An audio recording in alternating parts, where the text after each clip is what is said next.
Assalamualaikum warahmatullahi wabarakatuh. Saya Siti Rosmila selaku moderator dari kelompok 10. Kelompok kami akan mempresentasikan materi tentang pengantar pendidikan.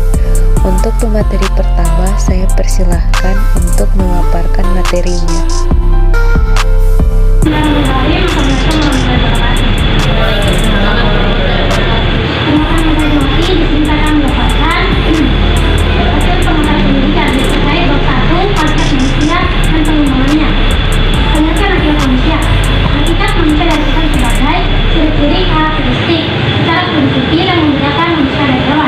Meskipun hewan dan manusia memiliki banyak pendidikan, terutama dilihat dari segi biologisnya. Kesimpulan dari bersatu ialah satu, manusia memiliki jarak pendidikan kepada hewan. Yang kedua, yang dapat membedakan manusia dan hewan ialah kemampuan kebahagiaan yang hayati.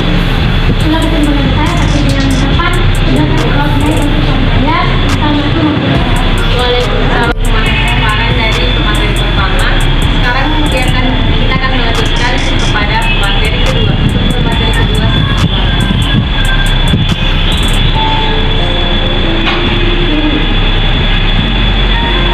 Assalamualaikum warahmatullahi wabarakatuh. Waalaikumsalam warahmatullahi wabarakatuh. Perkenalkan, nama saya Yulianti Bobi. Saya akan menjelaskan materi dari bab 2, yaitu pengertian dan bentuk pendidikan. Pengertian sebagai proses transformasi budaya. Pendidikan juga diartikan sebagai kegiatan pewarisan dari satu generasi ke generasi yang lain.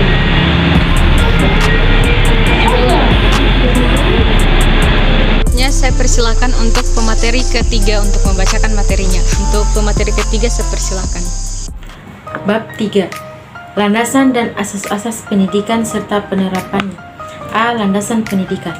Pendidikan adalah sesuatu yang universal dan berlangsung terus-menerus tak terputus dari generasi ke generasi dimanapun dunia ini.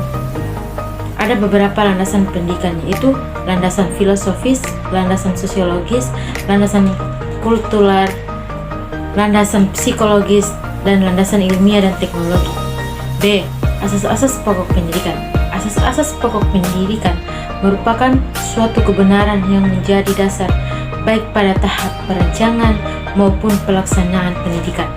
Dalam pendidikan Indonesia terdapat beberapa asas, yaitu asas Tutburi Handayani, asas belajar sepanjang hayat, asas kemandirian dalam belajar. Terima kasih. Berikutnya saya persilakan untuk pemateri keempat untuk membacakan materinya. Untuk pemateri keempat saya persilakan. Saya akan menjelaskan tentang bab 4, perkiraan dan antisipasi terhadap masyarakat masa depan. A. Perkiraan masyarakat masa depan. Masyarakat Indonesia dan kebudayaan nasional merupakan landasan sistem pendidikan nasional. 1. Kecenderungan globalisasi. 2. Perkembangan ilmu Indonesia dan kebudayaan. 3. Perkembangan arus komunikasi yang semakin padat dan cepat. 4. Peningkatan layanan profesional. B. Upaya pendidikan dalam mengantisipasi masa depan. Masyarakat yang berpendidikan mempersiapkan generasi baru yang sanggup menghadapi tantangan zaman baru yang akan datang. 1. Tuntunan masa depan, yaitu manusia modern. 2. Upaya mengantisipasi masyarakat masa depan, yaitu mempunyai perubahan nilai dan sikap, pengembangan kebudayaan dan pengembangan sarana pendidikan. Itu saja yang saya jelaskan. Saya kembalikan kepada moderator. Selanjutnya akan dilanjutkan oleh pemateri kelima. Untuk pemateri kelima saya persilakan. Saya akan menjelaskan sedikit ringkasan dari bab 5, yaitu pengertian, fungsi, dan jenis lingkungan pendidikan. Pendidikan merupakan suatu proses yang kompleks dan melibatkan berbagai pihak, khususnya keluarga, sekolah, dan masyarakat, sebagai lingkungan pendidikan yang dikenal sebagai tripusat pendidikan.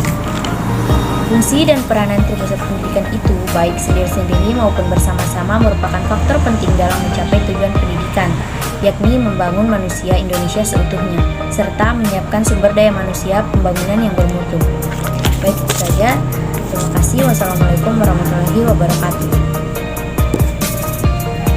Selanjutnya saya akan mempersilakan pemateri ke-6 untuk melakukan presentasinya. Untuk pemateri ke-6 saya persilakan. Bab 6. Aliran-aliran pendidikan. Kajian tentang berbagai aliran dan atau gerakan pendidikan itu akan memberikan pengetahuan dan wawasan historis kepada tenaga kependidikan. Hal itu sangat penting agar para pendidik dapat memahami dan pada gilirannya kelak dapat memberikan kontribusi terhadap dinamika pendidikan itu. Dan yang tidak kalah penting adalah bahwa dengan pengetahuan dan wawasan historis tersebut, setiap tenaga pendidikan diharapkan memiliki bekal yang memadai dalam meninjau berbagai masalah yang dihadapi, serta pertimbangan dapat dalam menetapkan kebijakan dan atau pendidikan sehari-hari. Saya persilakan untuk pemateri ke-7 untuk membacakan materinya. Untuk materi ke-7 saya persilakan. Saya di sini akan menerapkan bab 7 permasalahan pendidikan. Permasalahan pokok pendidikan dan penanggulangan.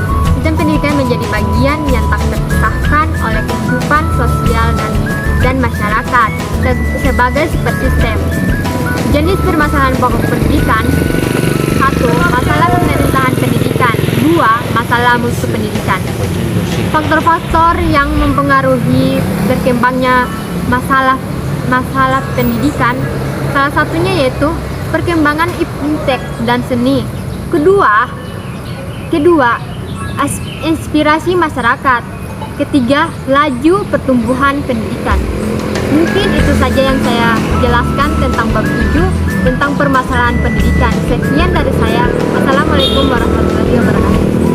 Saya akan membacakan materi 8 dan 9. Pertama, materi 8, Sistem Pendidikan Nasional. A. Kelembagaan, program, dan pengelolaan pendidikan.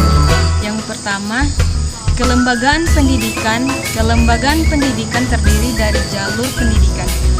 Kedua, program dan pengelolaan pendidikan terdiri dari jenis program pendidikan dan kurikulum program pendidikan. B. Upaya pembangunan pendidikan nasional. Yang pertama, jenis upaya pembaharuan pendidikan.